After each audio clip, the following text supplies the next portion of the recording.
here a day after Trump makes these comments and remarks at this UN speech, we have China responding. And for those that missed it, Trump, he unexpectedly said that he might not be friends with China anymore or with Xi Jinping after this wild, unscripted news conference went down where he says he has evidence of Beijing trying to interfere with the U.S. congressional elections in November.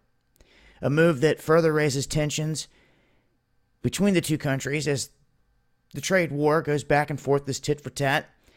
Now, China is denying this, and they say that Trump and the U.S. need to stop smearing and accusing China. Now, Trump never offered any proof of this. He just says he feels China was meddling in the election. Of course, we've heard Russia, Russia, Russia the whole time. But they're saying that this is unfounded. They're saying that if they want to get anywhere in terms of talking, that this needs to stop. Now, you also need to see what's going on here in terms of the arms sales. The United States just turned around and said, well, you buying or selling arms with Russia undermines our trust with you. But then when you turn around and you look at it, look at Taiwan. Taiwan is armed by Washington and claimed by Beijing. You don't think there's going to be some kind of boiling point in the future? I do.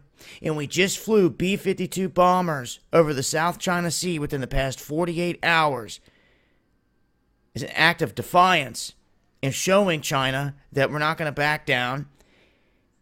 And they've got their work cut out for them if they try to expand any further than the South China Sea or out into the ocean and the waterways, like we witnessed during Flight 370. I believe it, when that went missing in the ocean, a bunch of Chinese were on board. They had to figure out a plan to get out there and search for this aircraft in those waters, which they did. And the whole time they were doing this, they were being watched.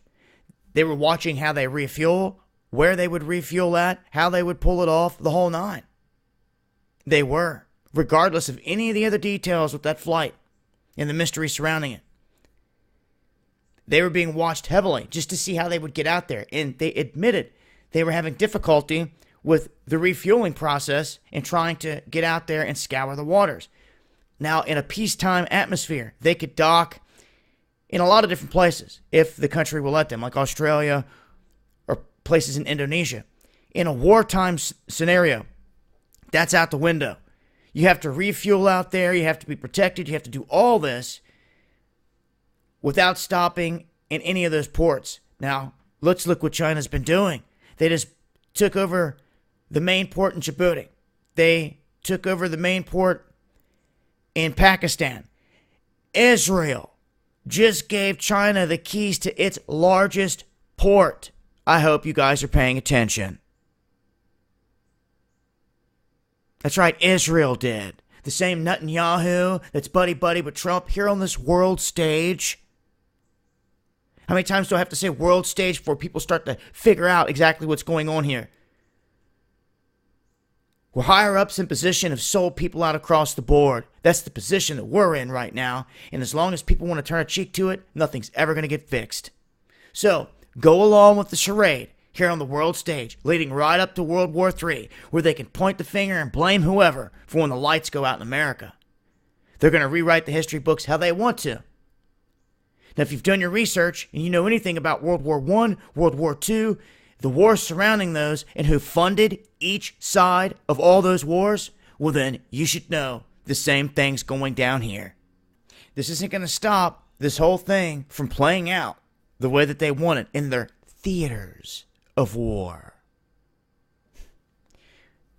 So, with China making this comment, and with everything going on with Taiwan and the South China Sea, this isn't going to go away anytime soon. And China barking back here. I'm going to leave a link with more details. And make sure to tune in to Underground World News Live Friday nights, 8 p.m. Eastern, Dabu77.